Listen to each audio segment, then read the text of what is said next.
আল্লাহর হাবিব সাল্লাল্লাহু আলাইহি ওয়াসাল্লামের সাথে মক্কার কাফিরদের, আল্লাহর হাবিব সাল্লাল্লাহু আলাইহি ওয়াসাল্লাম মদিনার রাষ্ট্রপতি, মক্কার কাফির মুশরিকদের সাথে তার একটা চুক্তি হয়েছে, হুদাইবিয়ার সন্ধি, সুলহে হুদাইবিয়া। হুদাইবিয়ার সন্ধি হয়েছে। তো 8ম হিজরিতে মক্কার কাফির মুশরিকরা একটা গন্ডগোলের মাধ্যমে তারা এই চুক্তিটাকে ভঙ্গ করছে, চুক্তি ভেঙে ফেলছে। আল্লাহ রাসূল সাল্লাল্লাহু আলাইহি ওয়াসাল্লাম তাদেরকে জরিমানা দিয়ে, দিয়াত গ্রহণ করার মাধ্যমে জরিমানা দিয়ে তাদেরকে বলছিল, এটা ফয়সালা করো, আমরা আবার আমাদের যে সন্ধিটা আছে সন্ধিটাকে আমরা রিনিউ করি, আবার ইস্তেকামত করি। কিন্তু কাফিররা এটা অস্বীকার করলো। পরবর্তীতে তারা দূত পাঠিয়েছে আল্লাহ রাসূলের কাছে যে, ইয়া রাসূলুল্লাহ, আমরা সন্ধিটা আবার করতে চাই। আল্লাহ রাসূল তাদেরকে ফেরত দিয়েছেন। এরপর রাসূলুল্লাহ সাল্লাল্লাহু আলাইহি ওয়াসাল্লাম চুপি চুপি গোপনে সিদ্ধান্ত নিলেন যে তিনি মক্কা বিজয় করবেন। এটা সাহাবায়ে কিরামদের সাথে গোপনে বৈঠক করছেন। এর মধ্যে রাসূল সাল্লাল্লাহু আলাইহি ওয়াসাল্লাম যে সাহাবায়ে কিরামরা ছিলেন, এদের মধ্যে একজন হলেন হাতিব ইবনে আবি বালতাআ রাদিয়াল্লাহু তাআলা আনহু। উনি যে মক্কা থেকে মদিনায়, এই যে সাহাবায়ে কিরাম মুহাজির যারা ছিলেন, তারা তো মক্কা থেকে মদিনায় হিজরত করে আসছেন। রাসূল সাল্লাল্লাহু আলাইহি ওয়াসাল্লাম গোপনে সিদ্ধান্ত নিলেন কি মক্কা বিজয় করবেন। আর এটা সিদ্ধান্ত নিছেন কেন? যাতে মক্কায় গেলে, অনেকগুলো কারণ আছে, হিকমত আছে এর মধ্যে। কারণ সাহাবায়ে কিরাম যারা হিজরত করে আসছেন, তাদের অনেক আত্মীয় স্বজন মক্কায় আছে। তো রাসূল সাল্লাল্লাহু আলাইহি ওয়াসাল্লাম চাচ্ছিলেন যে বিনা রক্তপাতে, বিনা যুদ্ধে এটা আমরা মক্কাটা বিজয় করব। এর জন্য কিভাবে যাওয়া দরকার? গোপনে যাইতে হবে। যদি আমরা প্রকাশ্যে জানাই শুনে যাই, তাহলে তারাও প্রস্তুতি নিয়ে আসবে, একটা যুদ্ধ হবে। রাসূল সাল্লাল্লাহু আলাইহি ওয়াসাল্লাম যুদ্ধ চাচ্ছিলেন না, তিনি চাচ্ছিলেন তার মাতৃভূমিটা তিনি বিনা রক্তপাতে জয় করবেন। আর যেহেতু তাদের আত্মীয় স্বজন সেখানে আছে, দেখা যায় যুদ্ধক্ষেত্রে গেলে একটা বৈরী ভাব তৈরি হতে পারে, অন্যরকম একটা পরিবেশ তৈরি হতে পারে। এই জন্য রাসূল সাল্লাল্লাহু আলাইহি ওয়াসাল্লাম এটাকে গোপন রাখছেন। মক্কা বিজয়ের ঘটনাটা, এই সিদ্ধান্তটা কাউকে জানান নাই। কিন্তু এই যে রাসূলের সাহাবী হাতিব ইবনে আবি বালতাআ রাদিয়াল্লাহু তাআলা আনহু, তিনি গোপনে একটা চিঠি লিখছেন। চিঠি লিখে এক মহিলার কাছে দিয়ে এটাকে মক্কায় পাঠিয়ে দিয়েছেন, মক্কার কাফিরদেরকে জানানোর জন্য যে রাসূলুল্লাহ সাল্লাল্লাহু আলাইহি ওয়াসাল্লাম মক্কা বিজয়ের প্রস্তুতি নিতেছেন। বুঝতে পারছেন কথা?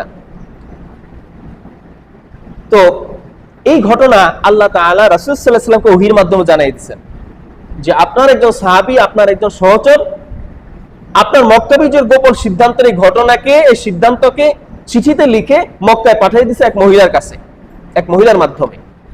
সাথে সাথে আল্লাহ রাসূল সাল্লাল্লাহু আলাইহি ওয়াসাল্লাম হযরত আলী রাদিয়াল্লাহু তাআলা আনহু সহ 3 জন সাহাবীকে পাঠিয়ে দিলেন তাড়াতাড়ি ওই মহিলাকে ধরে আনার জন্য, এবং তাদেরকে জানিয়ে দিলেন যে অমুক জায়গায় গিয়ে, তোমরা অমুক নামের একটা জায়গায় গিয়ে তাকে তোমরা পাইয়ে যাবে। ঠিক তারা যেতে যেতে যেতে যেতে যেই জায়গার কথা আল্লাহ রাসূল যেই জায়গার নাম বলছেন, ঠিক সেই জায়গায় গিয়েই দেখলেন যে একজন মহিলা উট বা ঘোড়ার উপরে আরোহী অবস্থায় আছে, সে যাচ্ছে মক্কার দিকে। সাথে সাথে তারা 3 জন তাকে সামনে থেকে ধরে আটকে দিলেন। আটকে দেওয়ার পরে তাকে বললেন যে তোমার কাছে একটা চিঠি আছে, তুমি শীঘ্রই চিঠিটা আমাদেরকে বের করে দাও। চোর তো কোনোদিন এরা স্বীকার করে না, করে? সে কোনোভাবেই স্বীকার করলো না। তখন আলী অনেক সার্চ করছে তাকে, মানে দূরত্ব বজায় রেখে যতটুকু তাকে সার্চ করার দরকার তার তন্ন তন্ন করে তারা খুঁজছেন, কিন্তু কোথাও চিঠি পান নাই। তখন তাদের মধ্যে আলী রাদিয়াল্লাহু আনহুর সাথে যে 2 জন গেছে, তাদের মধ্যে একজন বলতেছেন চিঠি তো নাও থাকতে পারে, হয়তোবা তার কাছে কোনো চিঠি নাই। তখন আলী রাদিয়াল্লাহু আনহু বললেন, না, এটা কখনো হতে পারে না। রাসূল সাল্লাল্লাহু আলাইহি ওয়াসাল্লাম যখন বলছেন তার কাছে চিঠি আছে, অবশ্যই তার কাছে চিঠি আছে। তার রাসূল সাল্লাল্লাহু আলাইহি ওয়াসাল্লাম কখনো আন্দাজে কথা বলেন না, কখনো মিথ্যা কথা বলেন না, আর যেটা বলেন এটা বিপরীত কখনো হয় না।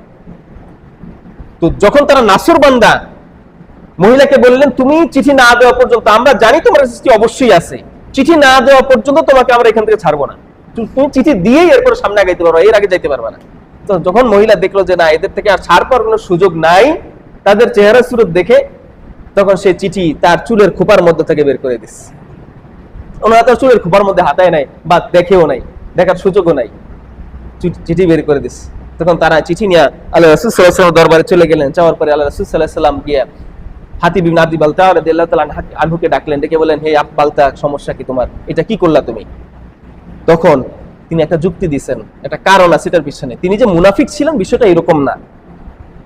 তিনি বললেন, ইয়া রাসূলুল্লাহ, আমরা মক্কা থেকে আপনার সাহাবী যারা হিজরত করে আসছে, মুহাজির, এদের সকলেরই আত্মীয় মক্কায় আছে।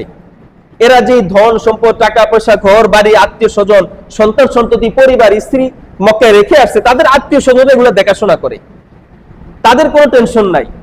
কিন্তু আমি এমন এক ব্যক্তি, মক্কায় আমার কোনো আত্মীয় স্বজন নাই, শুধু আমার পরিবার, আমার সন্তানকে রেখে আসছি, ওদেরকে দেখাশোনা করার জন্য মক্কায় আমার কোনো আত্মীয় স্বজন নাই। এই জন্য আমি চিন্তা করছিলাম, আপনি তো মক্কা বিজয় করবেনই, আল্লাহ মক্কার বিজয় দান করবেনই, তা আমি চাইছিলাম যে একটা চিঠি দিয়ে তাদের সাথে একটু সম্পর্ক রক্ষা করার জন্য, যাতে তারা আমার পরিবারকে রক্ষা করে। বুঝতে পারছেন? ঠেকায় পরে তিনি এই কাজটা করছেন। তখন ওমর রাদিয়াল্লাহু তাআলা আনহু রেগে গিয়ে, তিনি খুব রাগী মানুষ ছিলেন, তিনি রেগে গিয়ে বলছেন, রাসূলুল্লাহ, একে আমার হাতে ছেড়ে দেন, মুনাফিককে আমি ধ্বংস করে দিই। আল্লাহ রাসূল সাল্লাল্লাহু আলাইহি ওয়াসাল্লাম বলেন, থামো হে ওমর, থামো। সে যেটা বলছে এটা সত্যি কথা।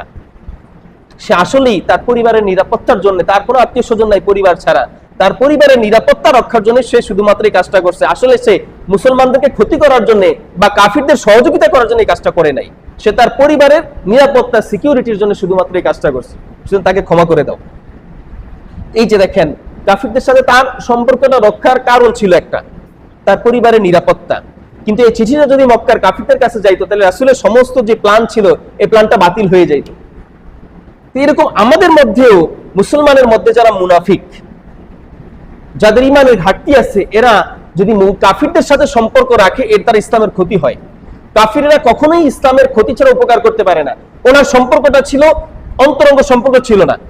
এই যে হাতিব ইবনে আবি বালতাহ রাদিয়াল্লাহু তাআলা আনহু, তার সম্পর্কটা কাফিরদের সাথে অন্তরঙ্গ ছিল না, কাফিরদের সাথে তার কোনো সম্পর্কও ছিল না।